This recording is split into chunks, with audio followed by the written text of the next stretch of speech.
Hey guys, welcome to Friday. We are going to do a plyometric day today. So I'm here to break this down with you. If you do have the opportunity, we'll be doing a Zoom class with this workout at noon today on Friday. So if you want to tune in for that, and if not, we have a video for you here.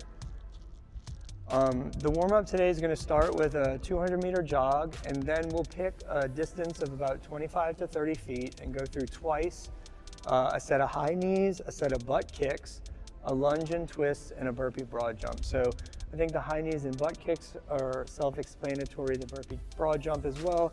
The lunge and twist, I'm just going to take a step out, kind of twist towards this leg that's up to feel a stretch right there. That'll be our warm-up for today. We have A through F today, so I'll go over them and then we'll break it down and demo each one.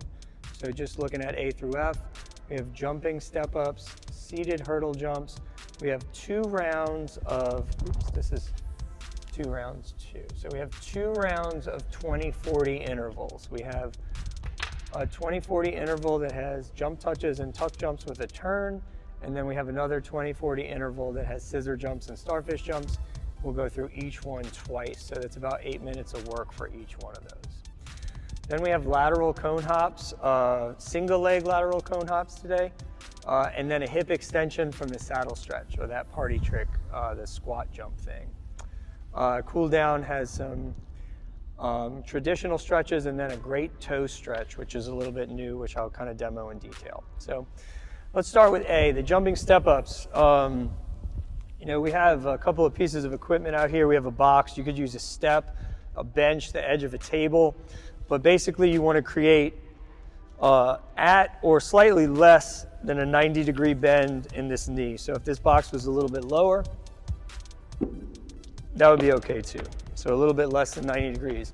I'm going to try to drive off of this knee, jump up in the air, and then switch legs. So this box is a little unstable, so I'm just trying to be safe here. But I want to try to really explode up and then land on the other leg. And I'll do 6 per leg, so that's like a set of 12.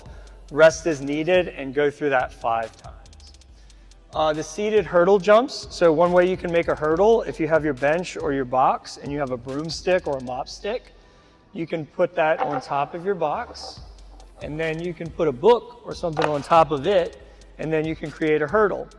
For the seated hurdle jump, I want to sit in front of my hurdle with the same sort of knee flexion. So I want to be slightly above or right at parallel. I'm going to explode out of the seated position and jump over the hurdle. Try to land safely each time. So for that movement, I have 5 sets of 5. And we're going to get into 2 blocks of 20-40 intervals. So what we're doing here is we're doing the exercise for 20 seconds, and then we're resting for 40. So each time you see it, it will take 1 minute. So you'll do a minute there, 20 seconds of work, 40 seconds break, a minute there, and then so on. The first one is just going to be a jump touch, so we're going to do this for the first 2 rounds. I'm going to find something I can stand up to. We used to do rim touches or backboard touches, but I realized that that's not something everybody has access to. You're just going to jump up and touch the object with 2 hands.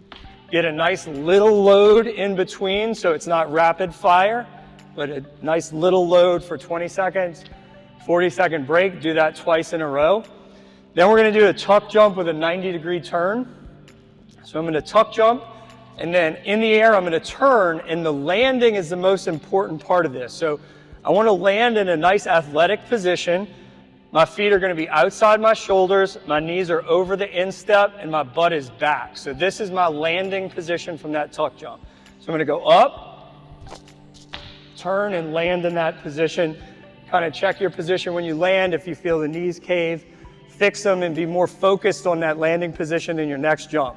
So for the 2 sets, I'm going to turn counterclockwise for one of them, and then I'm going to turn clockwise for the other one. So you have 2 sets of tuck jumps with a 90-degree turn.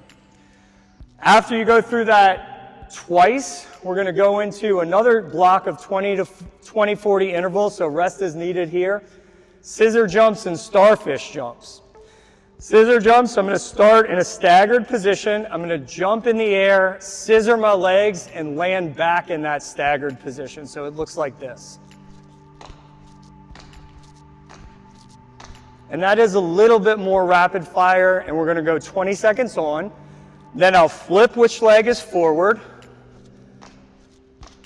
20 seconds there, and those are my 2 sets of scissor jumps. The starfish jumps, I want you to think about seeing an X on the ground. You're going to start with your feet wide. You're going to hop to the middle of the X, and then you're going to hop out to the points in the front of the X and walk back in the same direction. So that's going to be our starfish jumps. We'll go through those 2 sets, and then that whole big shebang again, 2 rounds. So it'll be 8 minutes of work here and 8 minutes of work there. Our E is a lateral cone hop. So before we did line hops that were fast and rapid, these are going to be a little bit more explosive. So I have a cone, I can use a block or something small, maybe 6 to 12 inches. I'm going to go on one leg. I'm going to hop over the object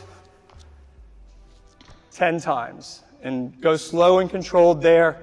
Work on your balance and using one leg at a time.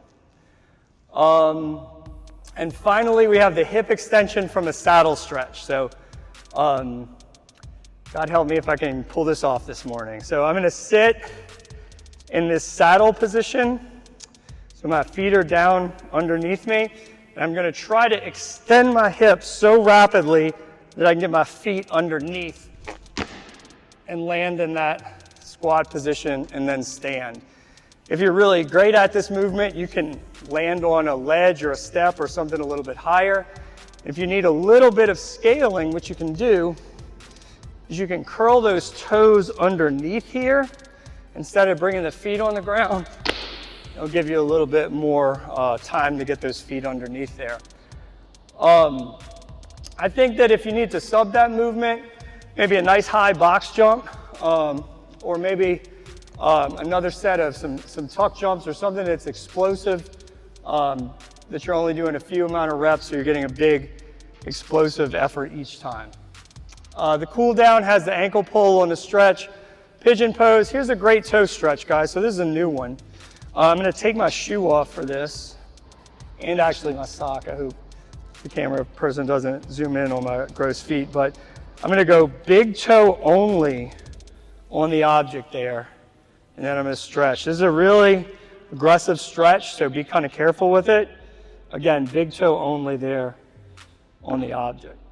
And then I'm gonna finish off with 3 to 5 minutes of the lacrosse ball in my arch. So this is our 3rd day of plyos. Keep us updated how you guys are doing. Tell us what your favorite exercises are. Tell us how you feel like the results are coming from this. And don't forget to subscribe to our YouTube channel. Have a great workout on Friday.